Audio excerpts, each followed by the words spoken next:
அனைவருக்கும் வணக்கம். BSNL comeback கொடுக்க போகுதுன்னு சொன்னாங்களே, உண்மையா?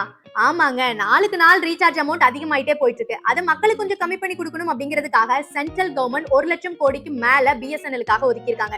சோ இதோட ரத்தன் டாடா குரூப்ஸும் இணையறாங்க. டாடா குரூப்ஸ் அவங்களுடைய கம்பெனிஸ், அந்த டெக்னாலஜி எல்லாமே நமக்கு தெரியுங்க. சோ இவங்க எல்லாரும் சேர்ந்து BSNL டெவலப் பண்ணலாம் அப்படின்னு சொல்லி ஒரு முயற்சியில இறங்கியிருக்காங்க. சோ இந்த இயர் எண்டுக்குள்ள 1,00,000க்கும் மேல டவர்ஸ் வந்து செட் பண்ணணும், நெக்ஸ்ட் இயர்ல 5G கொண்டு வரணும் அப்படிங்கிற மாதிரி எல்லாம் பிளான் வச்சிருக்காங்க. BSNL ஒரு கவர்மெண்ட் நெட்வொர்க்குங்க. அது 2000ல ஆரம்பிச்சு ஒரு ஃபர்ஸ்ட் 5 இயர்ஸ் நல்ல ஒரு பீக்ல போச்சுங்க. அதுக்கப்புறம் அப்படியே படிப்படியா டவுன் ஆகி நிறைய லாஸ் சந்திச்சாங்க. அதுக்கு பல காரணங்கள் சொல்றாங்க. பிரைவேட் நெட்வொர்க் வந்துட்டாங்க, டெக்னாலஜி வைஸ் வந்து அப்டேட் ஆகல, 2G ஸ்கேம் இஷ்யூ, 2015ல ஜியோ வந்துட்டாங்க அப்படின்ட்டு. ஆக்சுவலா ஜியோ வந்தது வந்து BSNLக்கு மட்டும் கிடையாது, எல்லா நெட்வொர்க்குமே ஒரு பெரிய அடியா இருந்துச்சுங்க. ஏன்னா அவங்க எல்லாத்தையுமே ஃப்ரீயா கொடுத்தாங்க. ஆனா ஒரு விஷயம் மறுக்க முடியாதுங்க, ஜியோ வந்ததுக்கு அப்புறம் தான் நம்ம நிறைய பேர் இங்க இன்டர்நெட் வந்து யூஸ் பண்ணி பழகணும். நிறைய பேர்த்தோட லைஃபுக்கும் அது ஒரு பெரிய பிளாட்ஃபார்மா இருந்துச்சுங்க. ஆனா நாட்கள் அதிகமாக எல்லா நெட்வொர்க்குமே அவங்களுடைய பிளான்ஸ் வந்து அதிகம் பண்ணிட்டே போறாங்க.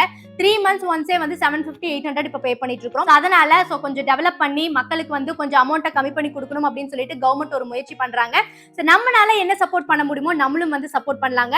இன்னும் யாராவது BSNL வந்து யூஸ் பண்ணிட்டு இருக்கீங்களா, எனக்கு BSNL தாங்க பிடிக்கும் அப்படின்னு சொன்னீங்க அப்படின்னா எனக்கு கமெண்ட் பண்ணுங்க.